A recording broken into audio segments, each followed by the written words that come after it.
Ontem eu perdi o óculos. Hoje quebrou a haste.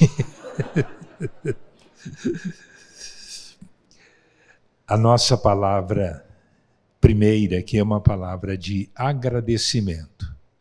Agradecimento a Deus, a quem tudo devemos.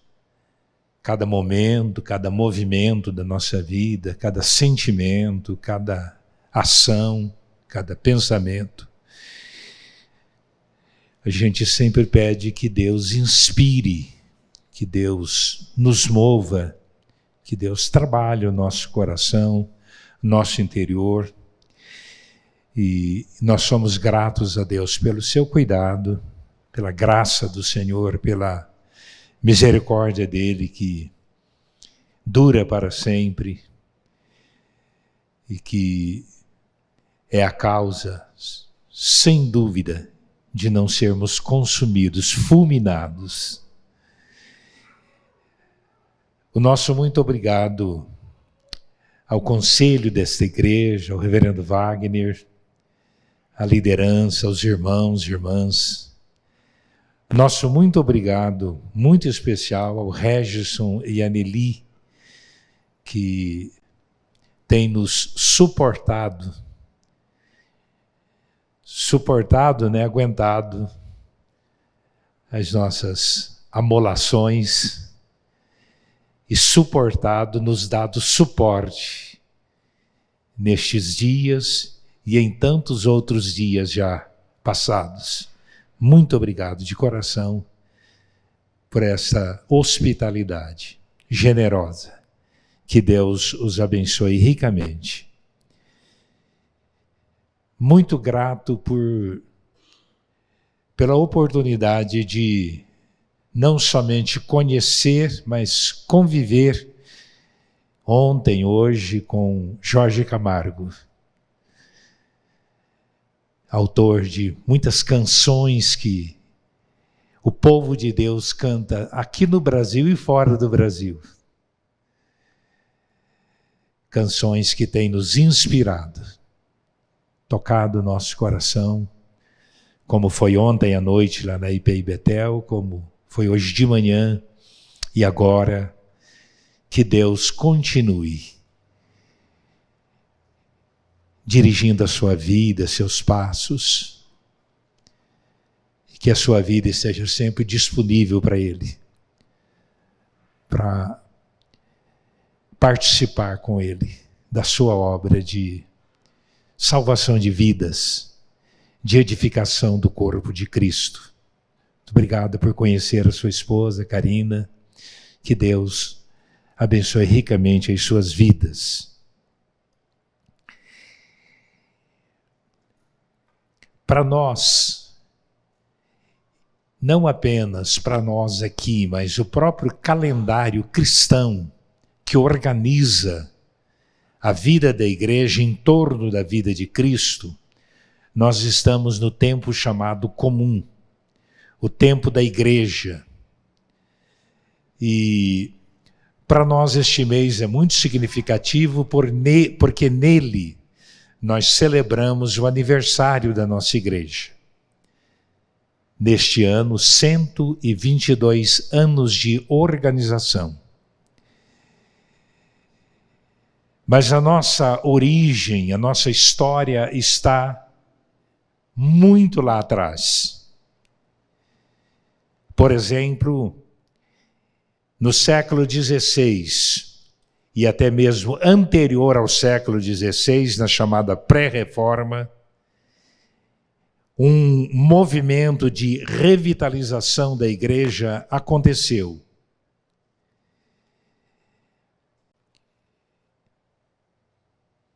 E alguns princípios, algumas verdades bíblicas, alguns pilares foram resgatados, como, por exemplo,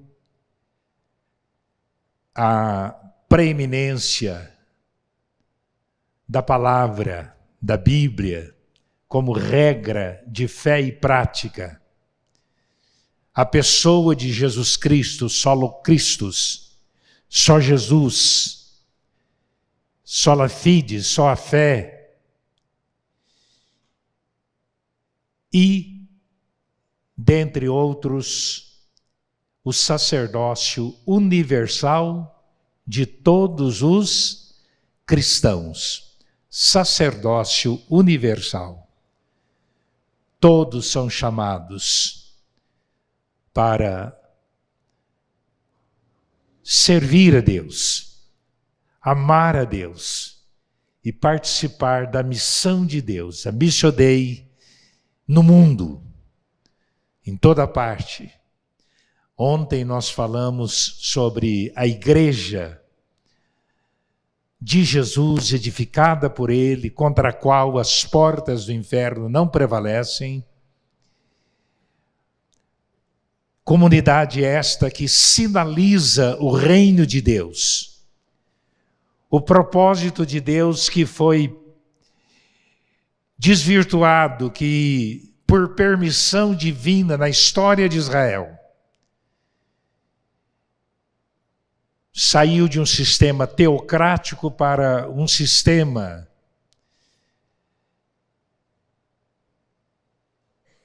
de reis.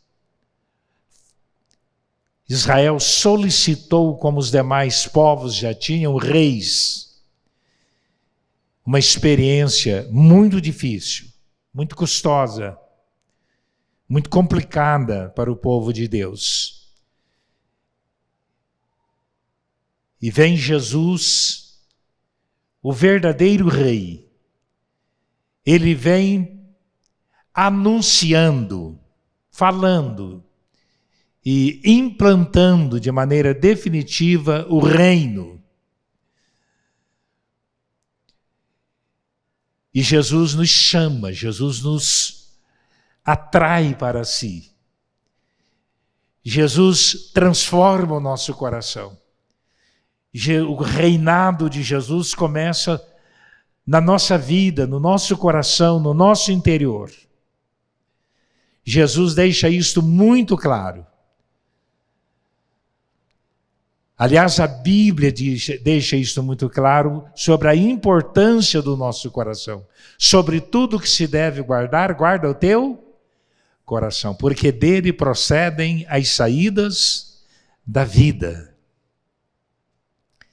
Mas no sacerdócio universal do crente, dos cristãos, nós temos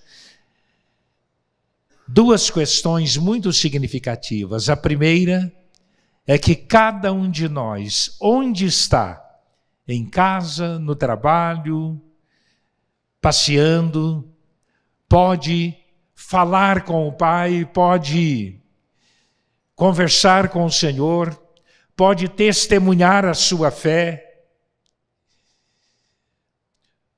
porque a nossa ligação com o Pai não depende mais de um lugar, de um templo, de um lugar específico. A nossa união com o Pai, a nossa aproximação do Pai é mediante Jesus. O apóstolo Paulo diz: há um só Deus e um só mediador entre Deus e os homens, Cristo Jesus, homem.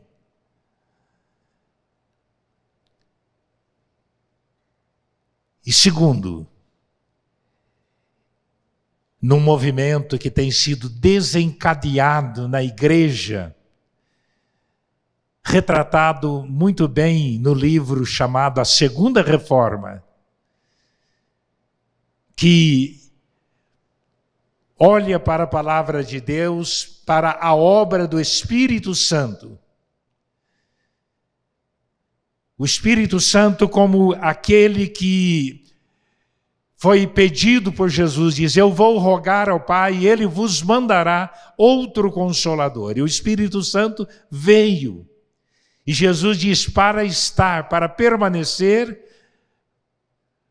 com os discípulos dele, homens e mulheres, para guiarem toda a verdade, para santificar, para energizar. Recebereis poder, energia, e sereis minhas testemunhas, tanto em Jerusalém, como em toda a Judéia, Samaria e até os confins da terra. Nós fomos chamados por Deus. E o apóstolo Pedro, no texto que nós vamos ler, diz algo significativo para o nosso coração. 1 Pedro, capítulo 4, do versículo 7 ao versículo 11. Diz assim o apóstolo: Ora, o fim de todas as coisas está próximo. Sede, portanto, criteriosos e sóbrios a bem das vossas orações.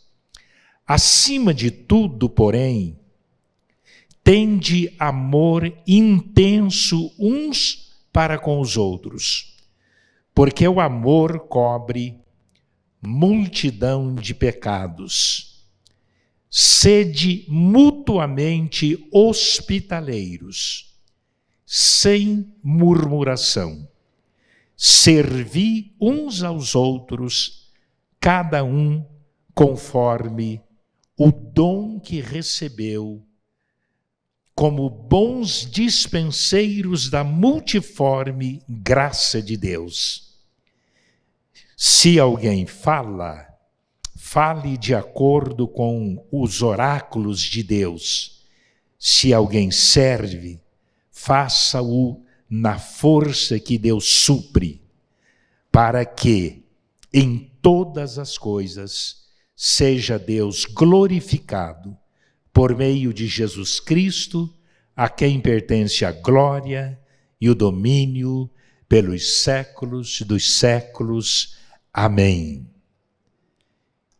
Há pelo menos 4 questões que Pedro coloca para a nossa vida, para o nosso coração aqui nesta noite. O primeiro deles é servir uns aos outros. Servir uns aos outros.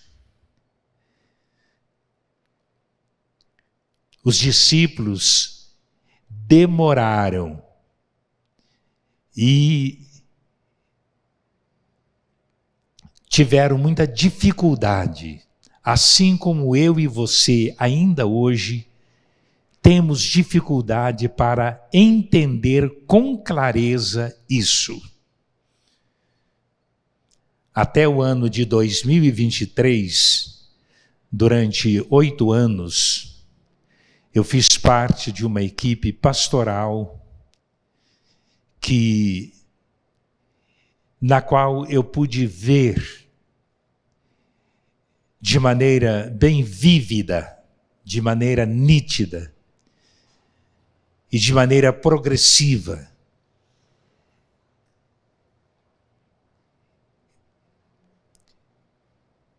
este quase que imperativo que Pedro traz aqui para o nosso coração. Servir uns aos outros. Esta mutualidade no servir.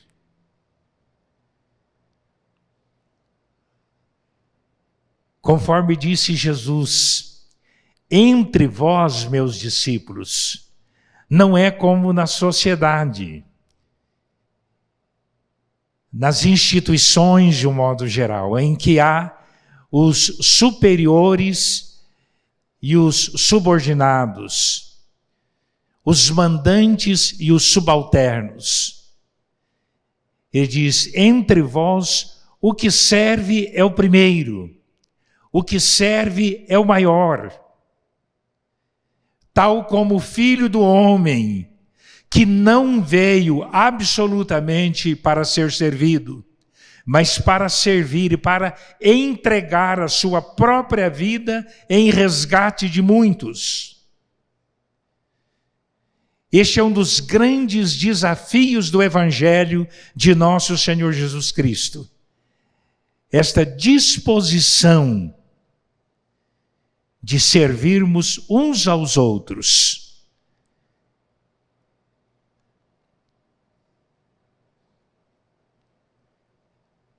E nós fazemos parte de uma comunidade assim, comunidade de discípulos e discípulas de nosso Senhor e Salvador, Jesus Cristo. Mas ele diz que não apenas nós devemos servir uns aos outros, recebendo isto como uma incumbência, como um dever, mas devemos servir uns aos outros conforme o dom que recebemos. Quando a gente abre a Bíblia em 1 Coríntios capítulo 12, a gente vê com clareza naquele capítulo o apóstolo Paulo dizendo que o Espírito Santo de Deus concede dons soberanamente, conforme Ele quer, para os membros do corpo de Cristo, para cada um de nós. E o texto que nós lemos aqui diz que nós servimos cada um segundo o dom que recebemos. Às vezes, no dia a dia da igreja, no dia a dia da nossa vida, às vezes da nossa própria família, nós não levamos isto muito a sério e não nos inteiramos verdadeiramente do que é isto. Mas não há um cristão verdadeiro, não há um crente, não há um daqueles que Paulo fala em Romanos, no capítulo 8, que tem o Espírito de Cristo, e portanto é dele, é de Jesus, que não tenha um dom concedido pelo Espírito, concedido por Deus. Não há nenhum membro do corpo de Cristo sem função, sem fisiologia. A forma que tem.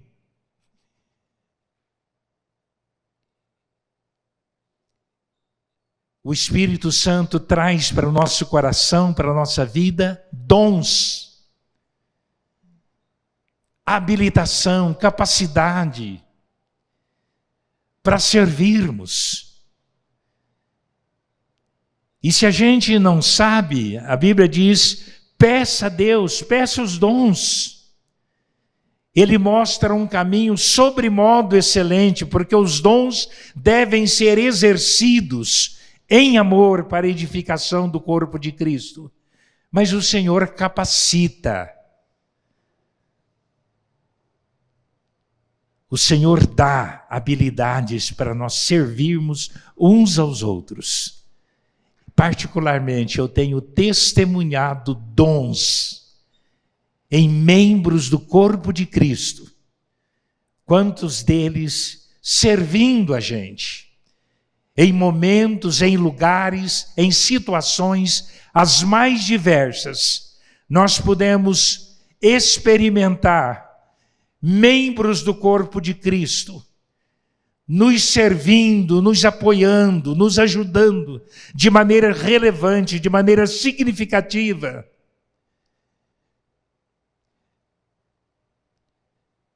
Alguém diria, em troca do quê? Com que interesse? Com o interesse de amar, com o interesse de apoiar, com o interesse de ajudar em momentos, em situações, em necessidades.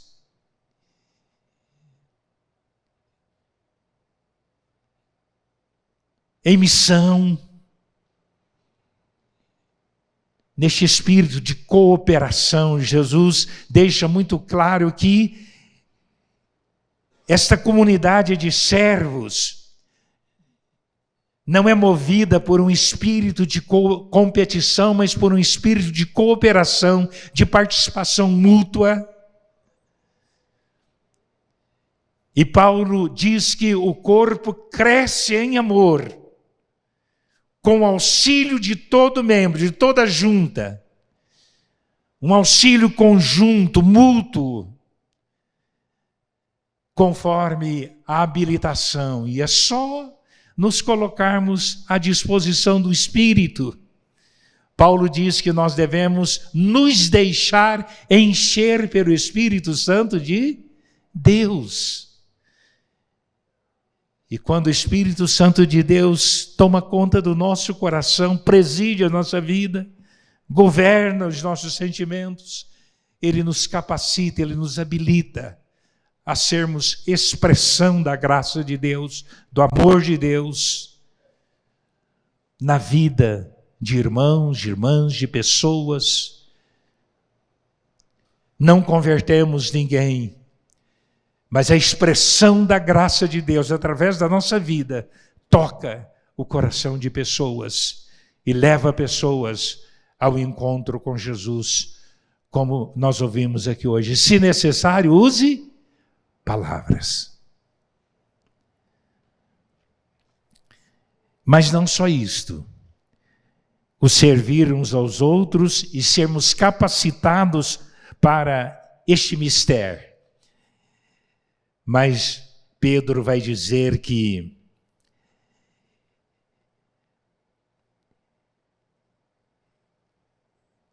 nós somos dispenseiros da multiforme graça de Deus. Despenseiros, né? De despensa. Despenseiros da multiforme graça de Deus. Há uma despensa inesgotável que é a graça de Deus. E essa dispensa está à nossa disposição. Quando nós nos deixamos envolver pela graça de Deus, quando nós reconhecemos, como diz o apóstolo Paulo, eu, contudo, não eu, mas a graça de Deus comigo, eu, contudo, não eu, mas a graça de Deus em mim. Eu, contudo, não eu, porque o recurso que eu uso, eu retiro da dispensa rica da graça de Deus, da multiforme graça de Deus. Graça que assume as mais diferentes e sublimes formas. São tantas as formas. A gente tem visto expressões lindas, tocantes, profundas da graça de Deus por meio de homens e mulheres, servos e servas de Deus, que lançam mão deste recurso, a graça de Deus. Somos despenseiros, administradores, cuidadores dessa dispensa, da qual nós podemos lançar mão e repartir, partilhar, democratizar a graça de Deus com as pessoas.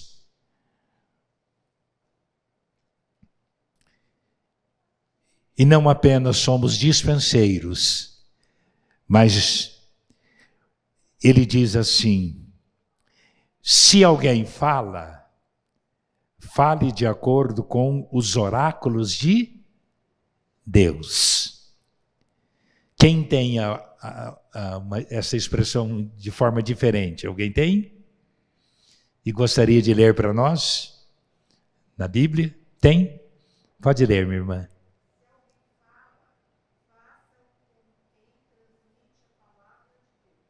Fala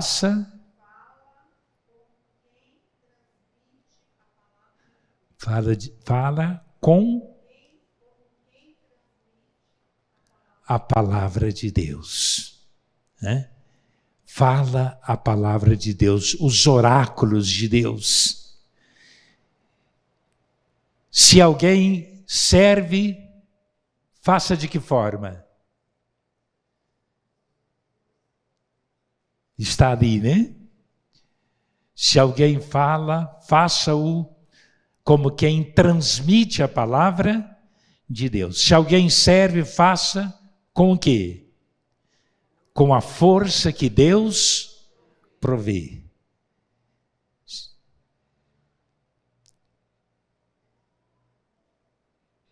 Por que a gente precisa e deve, né? E é bom, é salutar ler a Bíblia. O ano passado, Deus colocou no meu coração o propósito de fazer a leitura da Bíblia 3 vezes no ano. E ler a Bíblia em edições diferentes.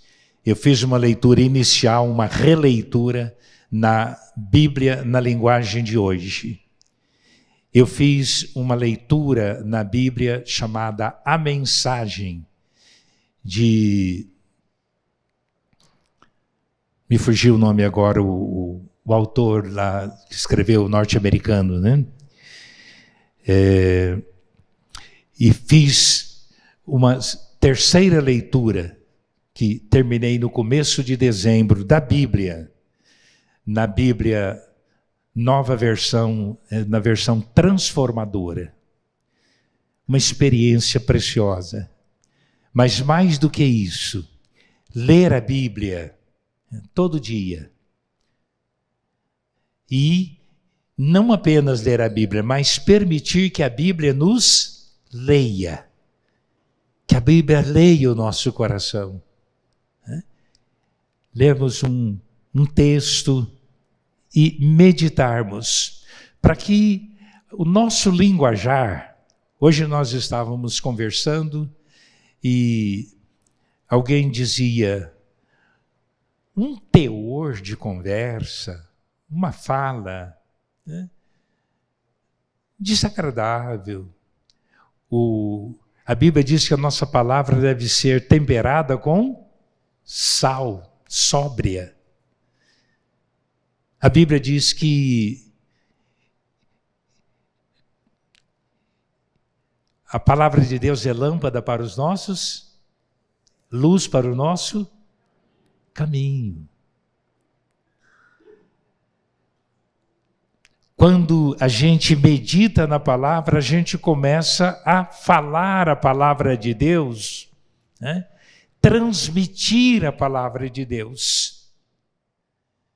E quando nós transmitimos a palavra de Deus, a Bíblia diz que a palavra dele não volta para ele vazia.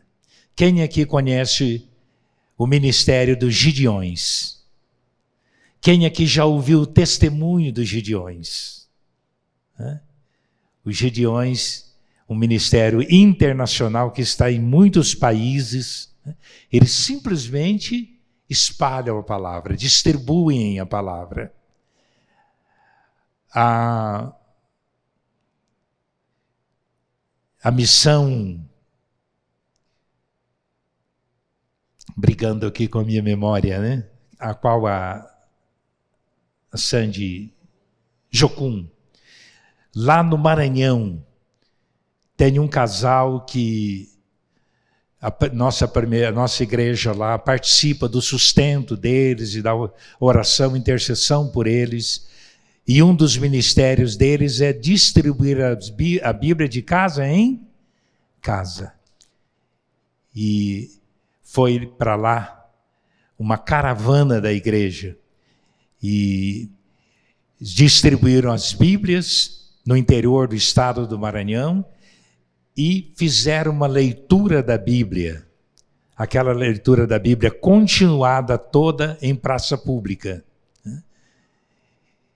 Quando nós nos familiarizamos com a palavra de Deus, nós nos tornamos uma comunidade que tem uma linguagem alternativa nesta sociedade. Uma linguagem de amor, de paz, de esperança, de perdão.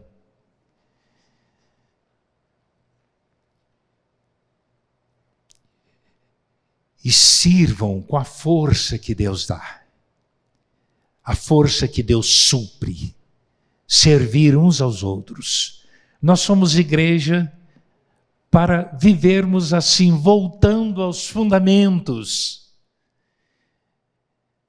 Não há necessidade de inventarmos nada para dinamizar a igreja, para mobilizar a igreja.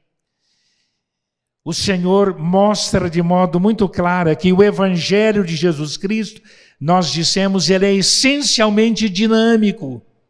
E quando nós funcionamos como comunidade de servos e servas do Senhor, servos e servas de Jesus Cristo, muito embora o Senhor Jesus não nos trata só como servos, Ele diz: eu não vos tenho chamado servos, mas amigos. Jesus é nosso amigo de caminhada, como vimos hoje de manhã.